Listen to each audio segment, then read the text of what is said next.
I'm starting this talk standing, but we will go into whiteboard about what I learned from my first boudoir shoot at the Radiate Love event. So, but I wanted to start standing because I want to show off my outfit that I picked intentionally for this specific recording. So, this is a beautiful painting that my best friend and old roommate painted for us for our living room. That's me and that's her. There we go. I'll get this pointy thing down eventually.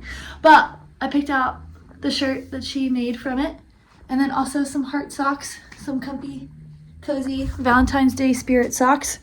I picked this shirt because today is all about women empowerment and how much your girlfriends help you and how much they mean to me. So, and then of course, in the spirit of all things Valentine's in February, we got the fuzzy socks that I bought to take pictures in at the shoot, but I just did not.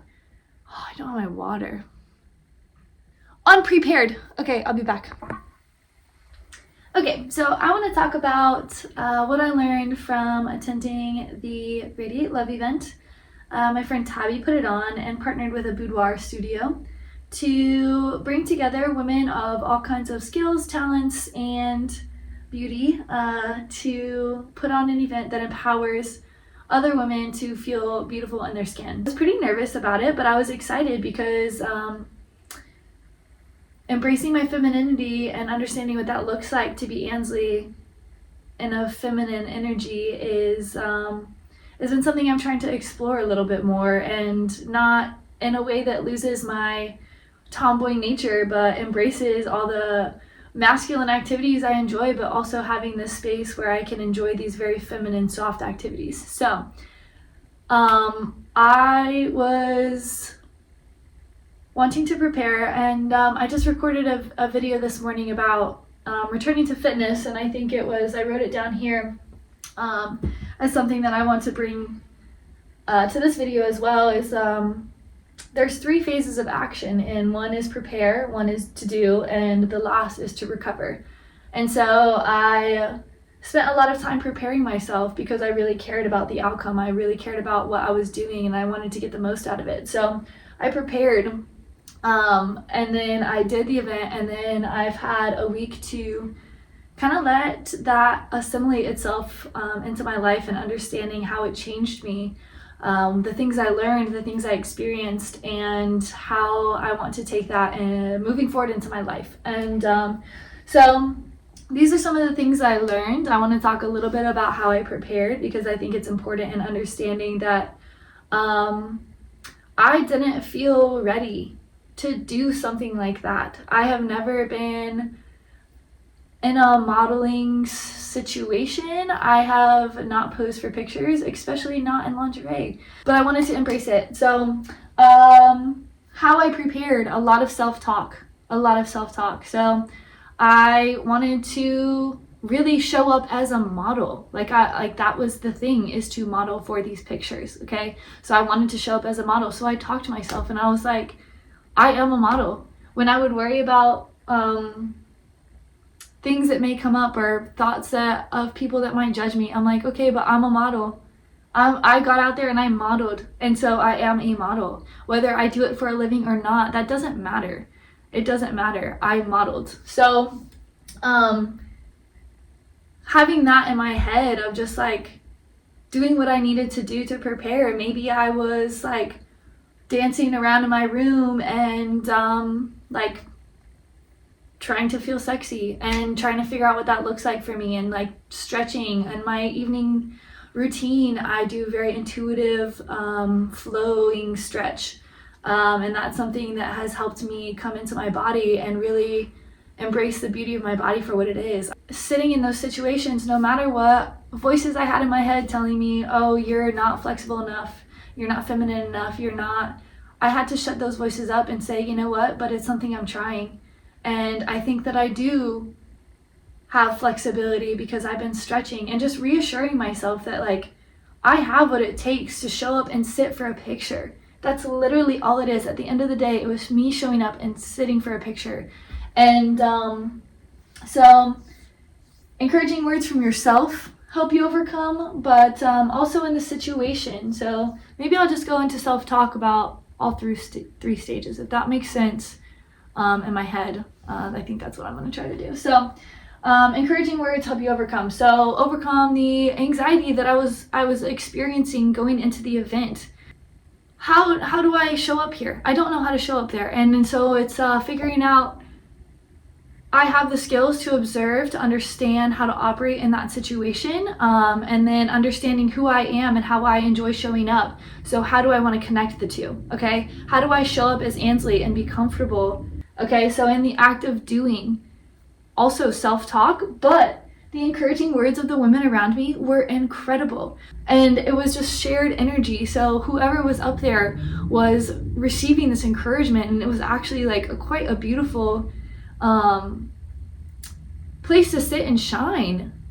Then in the recovery, it is self-talk through processing. So talking about the event and understanding all of the things that occurred, because sometimes like you're either so in the flow or so distracted, or you're like talking to people, you don't really understand what happened. But if you take a second and you look back, then you start to understand, and you can talk yourself through what occurred and what you learned. Okay, so there was so many things that I learned, even just like minutely, but these are the big ones. Okay, so preparation, do, recover.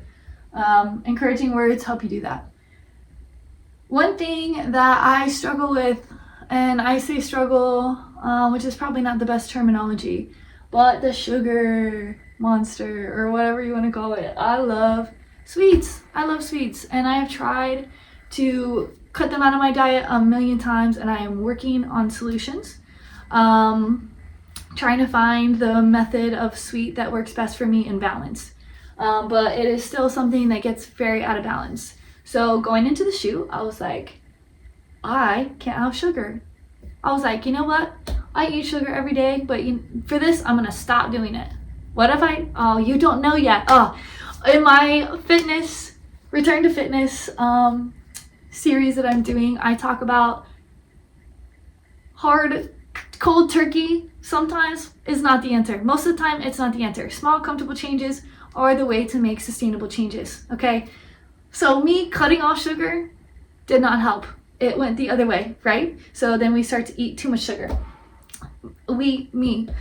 Okay, so what I had to become aware of during this week is the fact that, okay, I could cut out sugar, but I know what that does to me.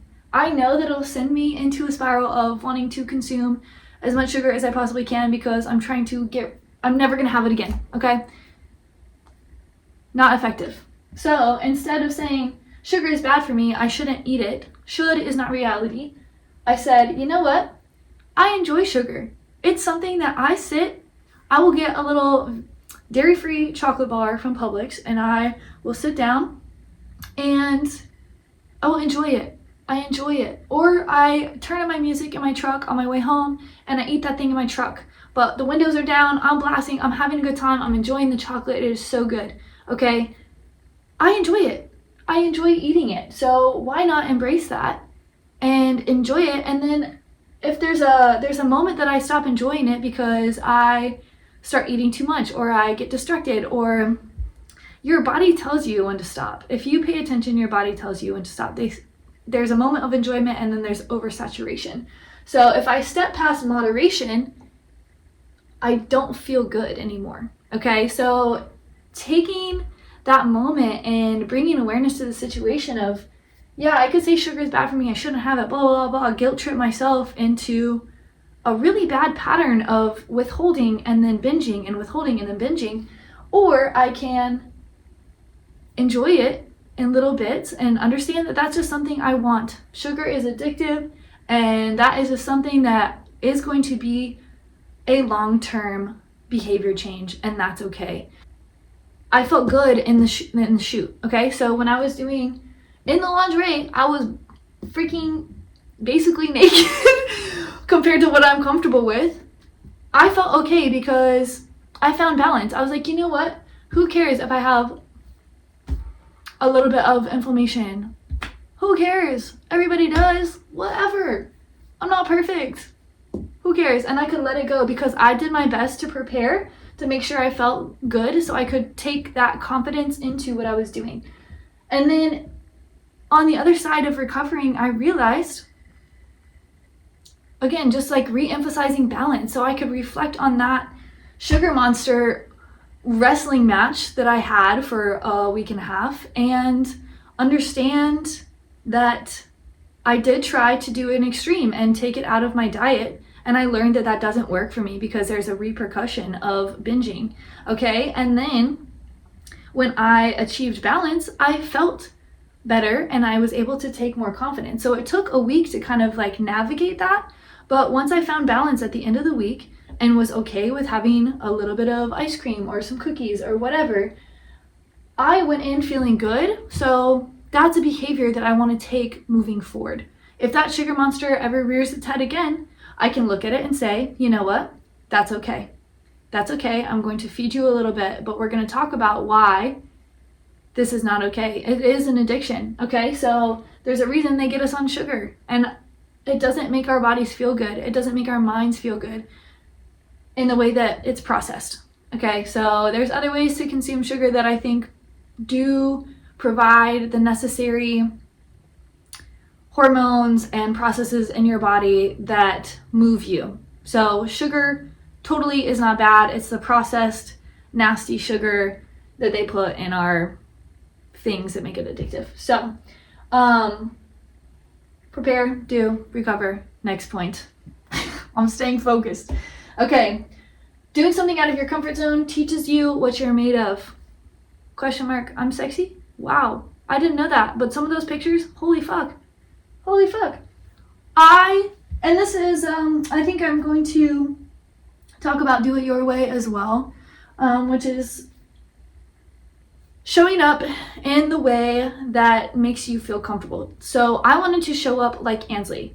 I had prepared, okay, to feel as comfortable as possible. And I think this loops in with this point, getting out of your comfort zone.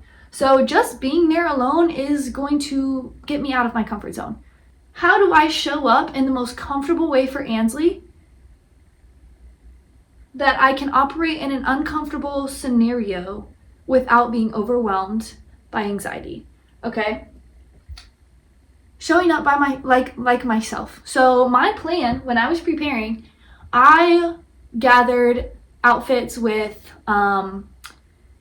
more, what are they called? Bralettes, boxers, maybe some, like I thought maybe like lingerie with jeans over it, but unbuttoned. I was thinking more of a tomboy, playful, cute outfit so that I could go and be playful and cute and sexy in that way. Because I felt like that was a way that I could be sexy and be comfortable. So that was the preparation. When I showed up, I showed up with stuff, and I did take a boxer shoot for my friend Georgia for her Valentine's collection for her vintage shop. Check it out, great goods. I did do a boxer shoot, but when I showed up and I was getting my makeup done, I had connected with the photographer who owned the studio, who runs the studio, and I had very much trust in her. She was a very good coach as she was taking the photographs. She was very reflective and encouraging and directive. She gave good directions. I felt confident when I was working with her. So I felt that energy when I first interacted with her, trying to understand what her mission for her business was, and it was really beautiful, and she did a really good job of describing that, which means there's a lot of intention there, so and a lot of like experience. So I trusted her when she picked out this skinny little piece of lingerie. It was my favorite color, and I was like, you know what, I can do that. I am going to try it. If she thinks that I can put that on and look good and she can work with it, then I'm gonna try it. Look up on the back of the door, there's this pair of gray wings, like Victoria's Secret wings, hanging on the back of the door. And I'm like, you know what? That is how I'm gonna do this.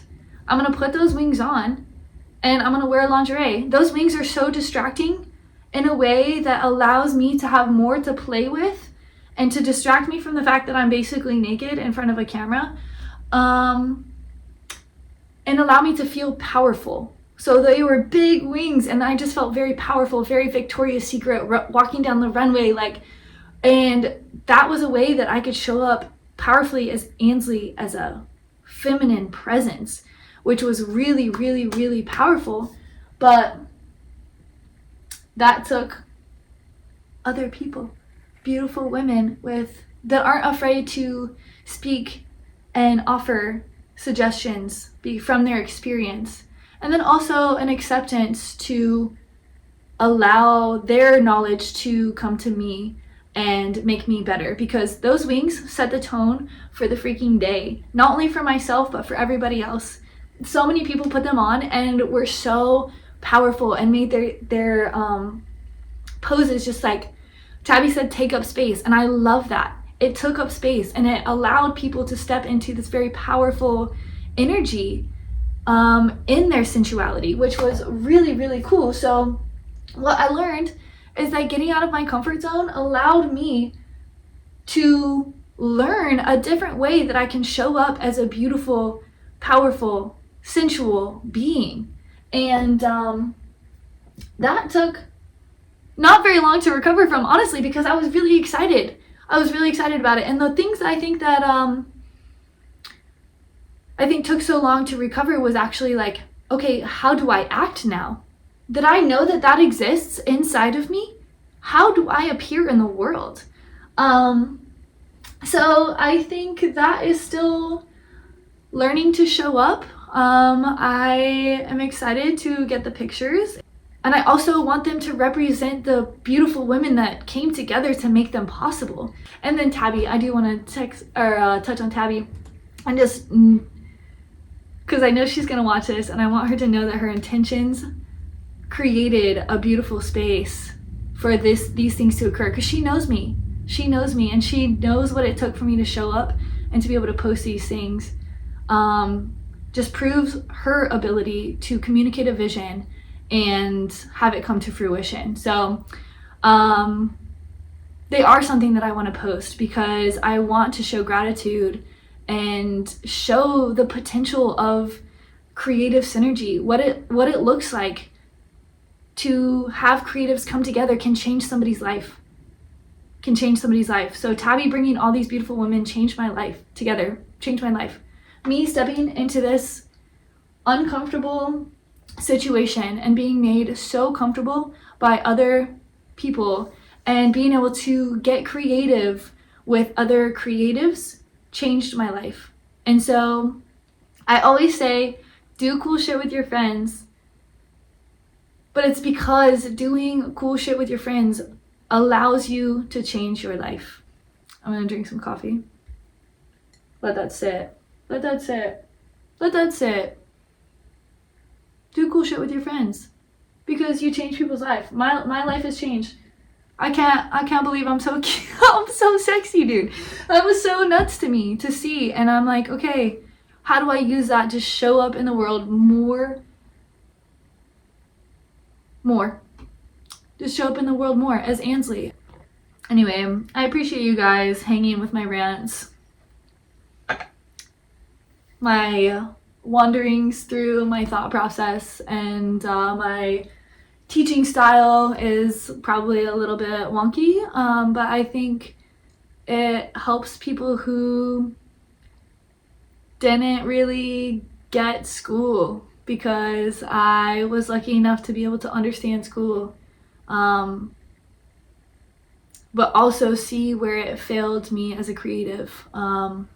And so I want to bring these interesting education videos in a way that honors people with multiple fascinations, and maybe the answer to trying to keep attention is not necessarily in the having fast things that are all organized and can be communicated effectively. Sometimes maybe education is in the wandering. So that is why I leave my videos kind of raw, and hopefully that's helpful. And as I navigate this space on YouTube, I think that I will also learn what's the most effective way for me to teach and be able to communicate my message. And right now I think it is in this space of wondering and maybe having some points to get to, but allowing space to process them myself and allow you to see